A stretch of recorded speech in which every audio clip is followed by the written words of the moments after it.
I'm Johnny, and when I'm not hanging out with this guy, I love just kicking back with a bit of junk food and getting outdoors whenever I can. I'm Alo, I'm a radio announcer from the Gold Coast, and I pretty much just hang out with this idiot, and that's pretty much all I do.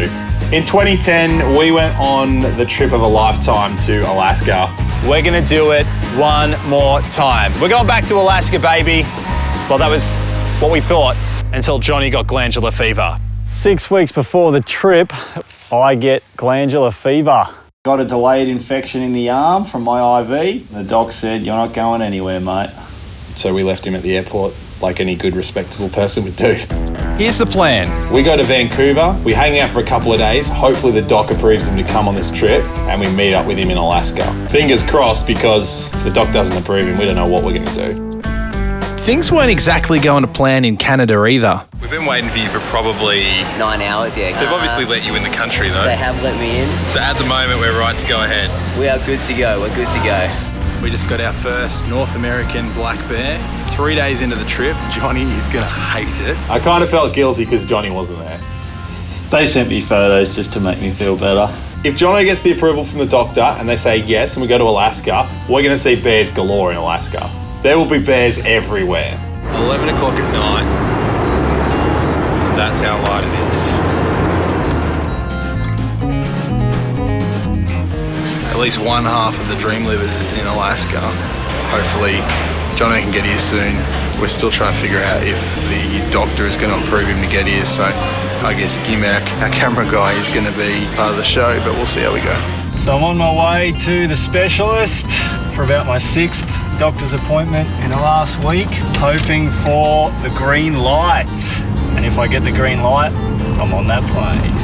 He checked it out. I've been pumping the thinners into me and he said, "You can go, mate." Cleared by the doc, on my way. Buy a ticket at the desk and I'm on the plane an hour later, soaring to new heights to meet Baker way up there in Alaska. Alaska. Harsh, rugged, and wild. Join us as we follow 2 Aussie mates. What's up? And their cameraman. I hit a curb. Into some of the harshest, most remote locations across Alaska. To coming face to face with the locals. How close are we to this thing? This is what Alaska is all about.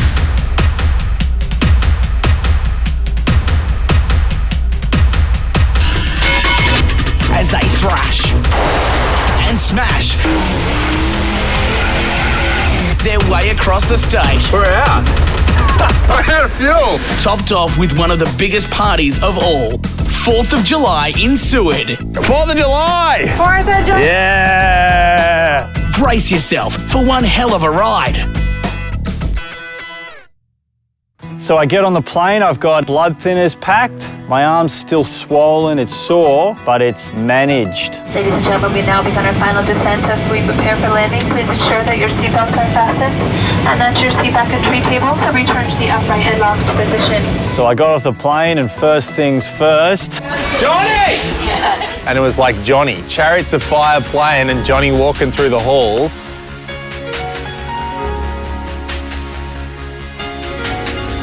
And this trip was on. We were ready to conquer Alaska, conquer the bears, eat some hot dogs. Welcome to our sick van. We haven't named it yet. Come have a look inside. This is the kitchen. The dunny. Table, dining area, folds into a bed. Another bed. Driving area. We've got the GPS there ready to go. 4.1 kilometres away. Walmart is a place I do enjoy visiting. Jono's just picked up his first tin of bear spray. And you guys need a kickstand? Yes, please. And all the other crap in the universe. If the blood clots didn't kill me, my doc would have, had he known what I'd been eating on that trip. As you can see, we've got the necessities.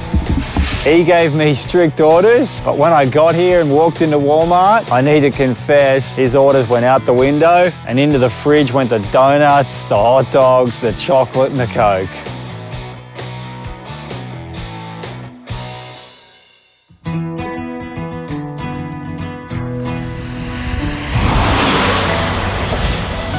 So we're driving down the road, you know, massive mountains, snow peaks, and we see this moose beside the road. It's like, sick, there's a moose. And then another however many meters down the road, moose! Another one.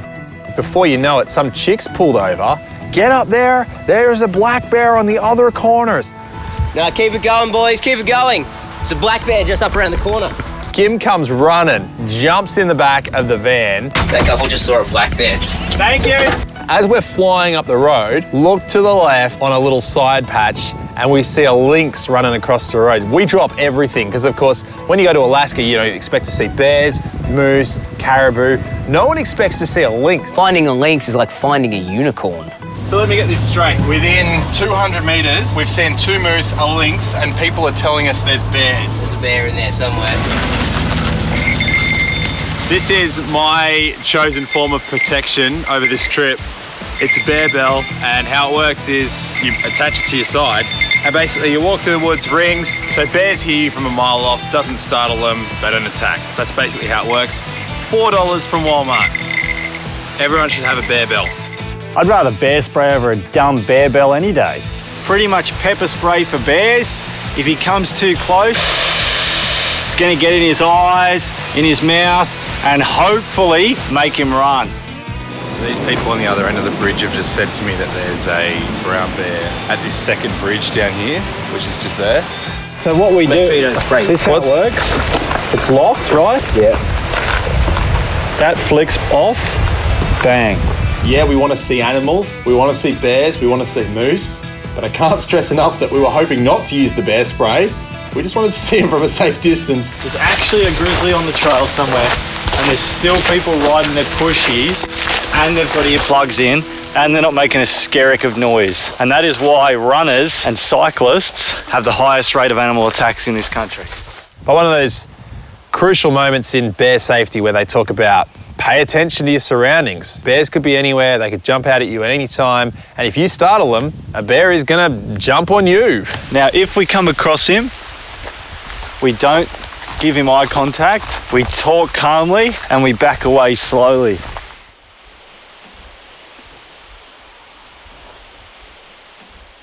What do we do? The thing is, there's so much grass here. I mean, the warning signs are everywhere. What's happening? It's Gim! Gim's walking the trail. It's here in this grass. You've seen it? No, she told us. Oh, it's fresh. Is it steaming? It's fresh. I'm gonna touch it because I have touched bear turd. Is it warm? I've held bear turd. Smells like fish. Actually smells like fish. Smell that. If there's one thing the Dreamlivers are good at, it's turning up to the scene of an animal spotting 2 minutes too late. Hey, if you've missed episodes of Aussie Dreamlivers Alaska, you can catch up on your favourite apps right now. And don't forget to take a look of Aussie Dreamlivers Texas. Aussie Dreamlivers Alaska and Aussie Dreamlivers Texas, now available to stream online now. And don't forget to give us a follow for bonus content. What's happening, Baker?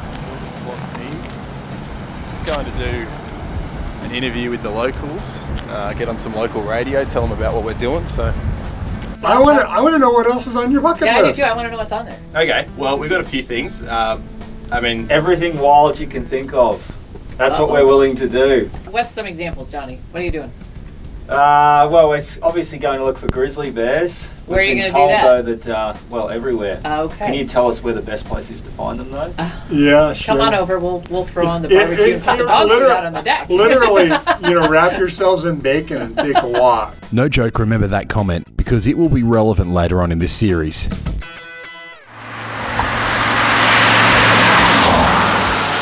Leadfoot in the driver's seat. When Baker got in there, I gave him a bit of a drilling when he first started driving the RV. Absolute Leadfoot king. As soon as Johnny got behind the wheel, Oh, look. Everything's about to fall out of the back of the van. right hands. Hopefully that microwave stays still. We'll see the drone. Why'd you take us down the roughest road ever? And there was a lot of this. Beautiful microwave, which was once mounted right here has managed to rattle its way out as we've climbed this hill. So, quick botch job just to try to make sure that it doesn't destroy itself. So basically holding our microwave up with a sheet. Yep. This is Alaska. No, it's not. It's, what is it? This is Walmart. Johnny, what are you typing in? Walmart. Why are we going back to Walmart? Because it's my favourite place on the planet. Those boys would hack on me all the time, but they loved it as much as I did. There was free Wi-Fi, there was toilets, there was tons of food. More donuts. Are you freaking kidding? We came to Walmart for donuts again. Is that like box 4, box 5? Easy. We're the Dreamlivers, and we hit it, and we hit it hard. Are you serious? Another box of donuts. What's wrong with that? That's like the 4th or 5th box this trip. If there's one place I'm showing my wife when I get one, it's Walmart in Alaska.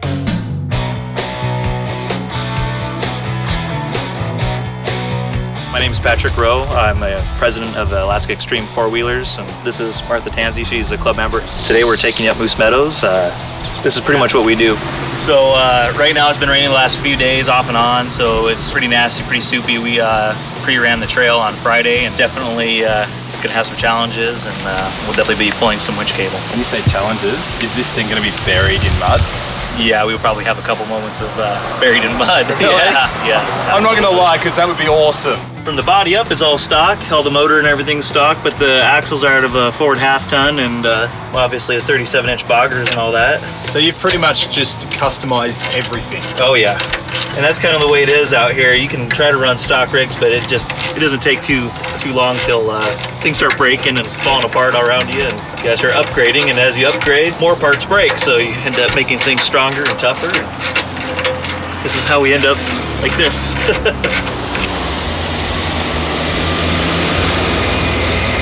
Does that have to pass like road regulations or anything? Nope, not up here.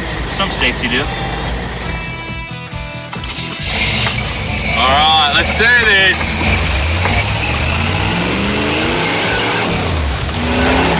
Oh man, I got coated. That's good. I'm starting to overheat here, so I'm gonna shut down. I'm overheating. Yeah, I think we've broken the car already. We haven't even gone like 50 meters up the road. Covered in mud, but man, it's good fun. So are we worried about the car? What's going on? It's kind of test and tune and all that, and just having troubles trying to get it all tuned in right. Yeah. It's overheating here, so we may have to stop and let it cool down, and I think the carburetor may need new jets. And I can't really do much about that right now, unfortunately. Martha, the best four-wheel drive woman in all of Alaska, and she was pretty crazy.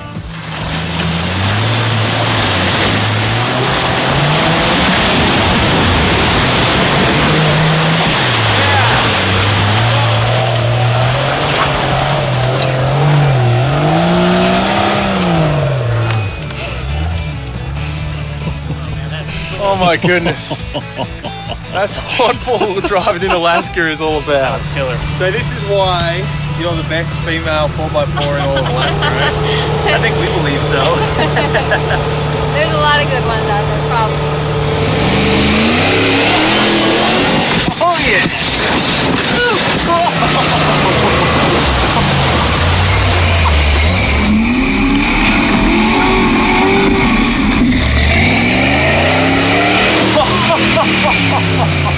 How you doing back there, mate? Rock and roll. The joys of being a cameraman. Yeah. Getting the good shots. Don't get to sit in at the your car. expense. There was a few moments in that car where I seriously was concerned. We're stuck in mud, the smoke's rising, you can't see out the windows, and the thing's going like this, and I'm like, if he rolls this, I'm dead. There was a few moments in that car where I seriously was concerned. We're stuck in mud, the smoke's rising, you can't see out the windows, and the thing's going like this, and I'm like, if he rolls this, I'm dead. Blew up. Fire? I don't know yet. It's cooling everywhere. Wow. Oh my goodness. Well, I got the fire extinguisher. That's why that's on fire. else happened. I'm not too sure what. Looks like we blew the lower radiator hose maybe. Right now we had some overheating issues and looks like we blew the lower radiator hose where there's a connection and dropped our coolant. So we're gonna let it cool down and we'll fix the connection and put more coolant back in it and we'll be on our way. I guess it's never a day out on the road without some sort of drama. That's right. Thankfully we've got everything we need to fix it, so shouldn't be too big of a deal. Let it cool down a little bit so we can touch it. Four-wheel drive is broken down and who knows where we are. But I'll hang out here. I don't have any problems hanging out here at all. Beats working back in Oz. They've got some guns, so I think while we wait, it's shooting time. What do you say we get those guns out while we wait? Take a few pod shots. What tree are we shooting at? This tree here if you like. Whatever's closer, you know. So I cranked that sucker back. Who knows if I hit anything? It was good.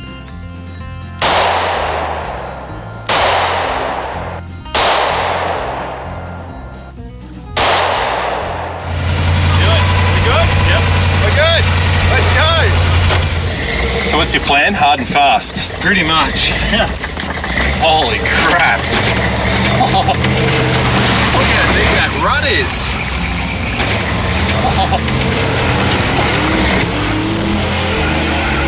Oh yeah.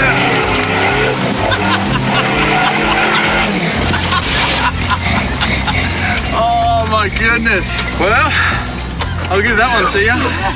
That's not bad. We did it, huh? Yeah. If there is one thing I'm doing with my wife, if I ever get one, it's four-wheel driving in the muds of Alaska. Jonny obviously didn't think that the four-wheel driving day was over because as soon as we got back in the van, all hell broke loose. I didn't realise that it couldn't handle bumps like a car could. Looked back as we got thrown into the air. And then just... How did that come out? That was a huge bump. Oh wow. Frying pan. It's popped right at the back there. Is it broken? No, internally it's fine. Well, what do you do in a situation like this? Have another donut? The thing is, you have to admit, I was driving pretty slow. Well, Baker started to play with the wires, but we decided it was best just to leave it be. It's probably not wise to start ripping apart someone's microwave and rewiring it. It's safely nestled on the ground. I can't believe that thing fell out. I mean, I can believe it the way you hit bumps, but I can't believe we lost the microwave. What else could go wrong in this car? Plenty, actually. Next time, the Dreamlivers rub shoulders with a local politician. How do you feel about American gun rights? What are you going to do about the taxes? Has he got the ability to go all the way to the top? We're talking the White House. Already there. Is there? Find out what happens when we put our cameraman into a wide water raft. And someone's getting nude. That's what it's like. Whenever you travel, he gets nude. Yeah. That's next time on the Aussie Dreamlivers.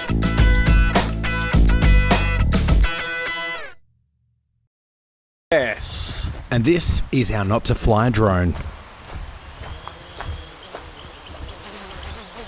Whoa.